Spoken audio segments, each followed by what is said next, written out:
Hello everyone, welcome to another edition of Jay's Big Adventure, Jay's the Fuzzy One.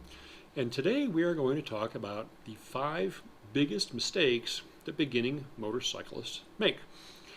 There's a lot of things that you can do to screw up when you first get a motorcycle. We're going to break it down into groups of 5 to make it more manageable. The number one mistake that beginning motorcyclists make is they don't take a professional motorcycle riding course. The Motorcycle Safety Foundation has a great program here in Utah. Utah Rider Ed has a great program. A lot of Harley-Davidson dealerships across the country have a great program, and you use Harley-Davidsons, and they're designed for people that are going to be riding bigger, heavier bikes. Not a bad program. You should not learn from your Uncle Ed in a parking lot and then try to take his bike out onto the street. Unless you have significant amounts of practice, that will probably end badly. So, number one mistake, not taking a professional course. Please, please, please, if you can help it, do not learn from a spouse. Not a good situation. Don't do it. Don't ask me how I know that, but don't learn from a spouse. Number 2, you've taken this course. You're now super psyched about getting a motorcycle, maybe something you've wanted to do all your life, and you go out and you buy a brand new bike. A couple things are wrong with this. First of all, it's going to be expensive. Secondly, you're probably going to have full coverage insurance. And third, you're probably going to buy a bigger, heavier motorcycle than what is good to learn on. So now you're going to be terrified. You can spend 30, 40 grand on a Harley. You can easily spend 30 grand on a BMW. And all of a sudden, if that bike falls over, it's going to do a lot of damage. And that hurts you twice. First of all, you're damaging the bike. BMW's a lot of plastic, any big touring bike. A lot of plastic, a lot of pieces that are going to break and come off. They're going to be expensive to fix. And now you have an accident report on that motorcycle when you go to sell it. So it not only gets you up front for the expense of fixing the motorcycle, but it's going to get you again in depreciation or drop in value when you go to sell it. So buy something cheap. For your first bike, buy something that's $5,000. I was on KSL here in Salt Lake City. That's kind of our equivalent of Craigslist here in Utah. And there were tons of bikes for under $5 grand. There are adventure bikes for $2,500. There are sport bikes. There are cruisers, all kinds, dirt bikes, all kinds of bikes that are out there for under $5,000. Buy something cheap, ride it for a couple of years, and if you drop the bike, you can get another one, okay? Or you can write it off, or it's not going to cost you as much because the bike didn't cost as much to begin with. So get that bike, get the experience of riding a couple of seasons, then go buy something that's your dream bike, whatever that might be. But start with something easy to fix, low in value, and something that you may not have to run full coverage insurance on. Okay, number 3, not spending enough money on motorcycle equipment. You go out to buy that new motorcycle, you buy the bike, you weren't thinking about the other expenses, and those will include taxes and insurance. And by the time you get done with that, now you're out of money.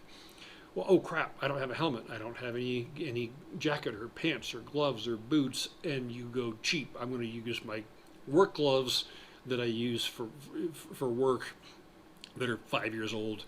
I'm going to wear a pair of hiking boots, and I'll get some cheap $100 helmet, which is fine if you only have a $100 head. But good equipment is expensive. A good helmet is $500, $600, $700. A good jacket can be that much. Good pants can be that much. And jeans do not have the structural integrity to protect you in a slide. They won't last half a second at 60 miles an hour. So there are jeans that you can buy that are for motorcycles. One brand is called Sliders that have Kevlar reinforcement in them. That's okay, but they don't have any other padding. A good motorcycle jacket, good motorcycle pants have what's called CE5 levels of protection. That's all that heavy foam padding that you see in the shoulders and the back and the knees and the elbows. And those things really make a difference if you fall down at speed, because it lowers the impact pressure on your joints. Big deal. The other huge part of this, and one of the most overlooked parts of motorcycle gear, are boots. Motorcycle boots have protection for your ankle in case the bike falls on top of you and it slides on the pavement. If you have a regular set of boots, chances are it'll break your ankle, and that will not protect you against the pressures of sliding across the pavement, and you can lose your foot. It happens. We had that happen just this year. Had a guy lose a foot because he was wearing sneakers. But even work boots, if they don't have ankle protection, will not protect you in a slide. So spend the money. Get a good set of motorcycle boots. They're designed for motorcycles. They understand you have to shift.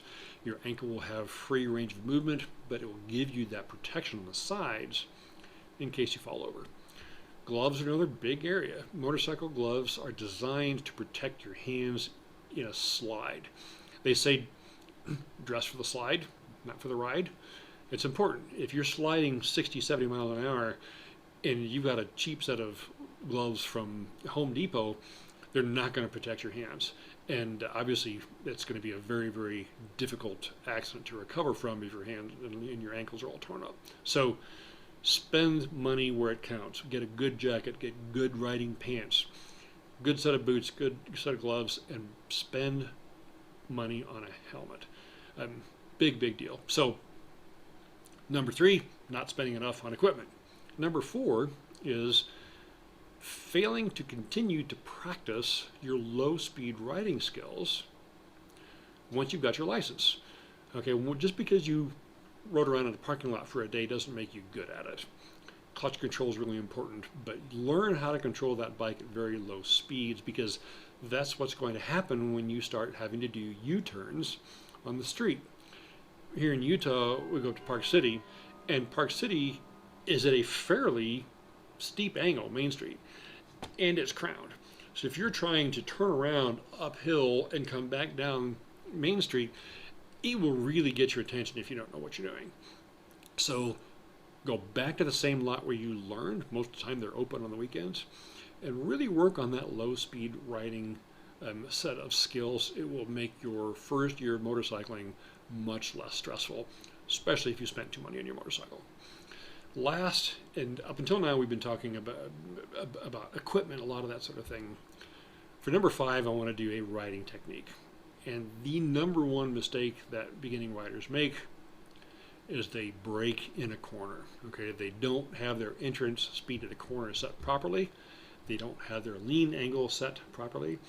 And they find out that they have to slow down in the corner, and they panic. And they grab a big handful of front brake that locks the front end up, and then the bike goes down. Very, very common, especially here where we have a lot of mountains, a lot of curvy roads.